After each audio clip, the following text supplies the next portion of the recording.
آئیے ان کا اور ہمارا تعلق کیا ہے، ان کا ہمارا معاملہ کیا ہے، ان کی ہماری شروعات کیا ہے، ان کا ہمارا جھگڑا کیا ہے، یہ بات بھی بڑی اہم ہے۔ شروعات ان کی یوں ہوئی، اللہ رب العزت قرآن میں فرماتا ہے جیسا کہ ہم سب جانتے ہیں، رسول اللہ صلی اللہ علیہ وسلم حدیث میں بھی آتا ہے، اللہ نے ابلیس کو، شیطان کو آدم سے پہلے پیدا کیا۔ بخاری، مسلم اور ترمذی کی حدیث کا مجموعہ ہے۔ آپ صلی اللہ علیہ وسلم فرماتے ہیں جب اللہ نے آدم کی تخلیق شروع کی تو یہ آ کے آدم کے اطراف گھوما کرتا۔ اللہ جب آدم علیہ السلام تخلیق کر رہے تھے تو وہ گھومتا اور آدم علیہ السلام کو بجاتا، اور جب بجاتا تو آدم علیہ السلام اندر سے کھوکھلے تھے، مٹی کا پتلا جو تھا آپ کا کھوکھلا تھا، تو جب بجاتا تو اس کو یقین ہو گیا کہ جو مخلوق بن رہی ہے کمزور ہوں گی اندرونی طور سے، اسی لیے اتنے آسانی سے ہمارے باپ آدم علیہ السلام کو اس نے بہکایا۔ تو وہ جانتا تھا جو مخلوق بن رہی ہے وہ مخلوق کمزور ہوں گی، اپنے اعتبار سے کمزور ہوں گی، وہ بہت جلدی باتوں میں آئیں گی، ٹھیک ہے۔ اور بہرحال وہ جانتا تھا، وہ بجاتا اور بار بار آدم علیہ السلام کے اطراف ارد گرد گھوما کرتا، رسول اللہ فرماتے ہیں گھوما کرتا، اور یہیں سے اس کو کچھ نہ کچھ کوفت اور جلن شروع ہوئی، جس کا نتیجہ تب نکلا جب اللہ رب العزت نے حکم دیا فرشتوں کو جھکنے کا آدم کے سامنے، اور ابلیس کو بھی بہرحال وہ حکم تھا۔ اب یہاں ایک غلط فہمی امت میں جو پائی جاتی ہے وہ یہ ہے کہ ابلیس جو ہے یہ پہلا فرشتہ تھا، لوگ سمجھتے ہیں، اور پہلے آسمان میں پتہ نہیں کتنے ہزار سال عبادت کیا، دوسرے آسمان میں کتنے ہزار سال عبادت کیا، ادھر سے ادھر جھولا لیتا تو 70,000 فرشتوں کو تعلیم دیتا، ادھر سے ادھر جھولا لیتا تو 70,000 فرشتوں کو تعلیم دیتا۔ ایک دن جل گیا آدم سے، جل گیا تو پھر بغاوت کر دی، مخالفت کی، اور فرشتوں کی ایک گینگ لے کے نکل گیا وہاں سے۔ جبکہ فرشتوں کے تعلق سے ہمارا ایمان ہے، اللہ رب العزت سورہ ممتحنہ میں فرماتا ہے وَيَفْعَلُونَ مَا يُؤْمَرُونَ، فرشتے وہ ہے جو انہیں حکم دیا جاتا ہے وہ کر گزرتے ہیں، ان کی چوائس نہیں ہے کچھ بھی، سوچتے نہیں وہ ایسا یا ویسا، ٹھیک ہے۔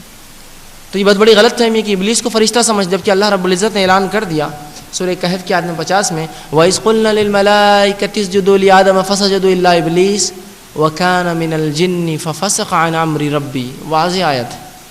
وَإِذْ قُلْنَا لِلْمَلَائِكَةِ اسْجُدُوا لِآدَمَ، جب ہم نے حکم دیا فرشتوں کو کہ جھکو آدم کے سامنے، تو تمام کے تمام جھک گئے، الا ابلیس، سوائے ابلیس کے، وَكَانَ مِنَ الْجِنِّ، وہ جنوں میں سے تھا، فَفَسَقَ عَنْ أَمْرِ رَبِّهِ، اپنے رب کے حکم کی خلاف ورزی کیا، نافرمانی کیا۔ تو اس آیت نے وضاحت کر دی۔ یہ آیت آنے کے بعد بھی پھر کوئی اختلاف کرے کہ یہ فرشتہ تھا یا جن تھا، بہت بری بات ہے، کہ تو اللہ نے یہاں وضاحت کر دی وَكَانَ مِنَ الْجِنِّ، وہ جنوں میں سے تھا اور اپنے رب کے حکم کو ٹالا، انکار کیا، فاسق تھا۔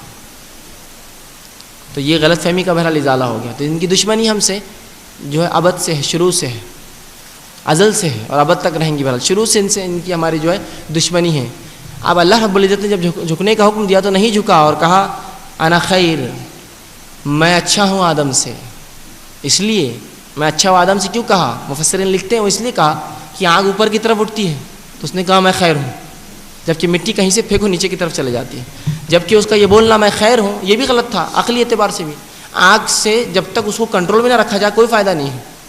آگ کو جب تک کنٹرول میں نہ رکھا جائے کوئی فائدہ نہیں، نقصان ہی دیتی ہے صرف، جبکہ مٹی کہیں بھی وہ فائدہ مند ہی ہے، کچھ دانہ گرا تو اگ جاتا ہے، کوئی بیج گرا تو جھاڑ لگ جاتا ہے، فائدہ مند ہی ہے، پانی رہا تو تھم جاتا ہے، فائدہ ہی ہے۔ تو اس کا یہ دلیل بھی عقلی بیکار تھی،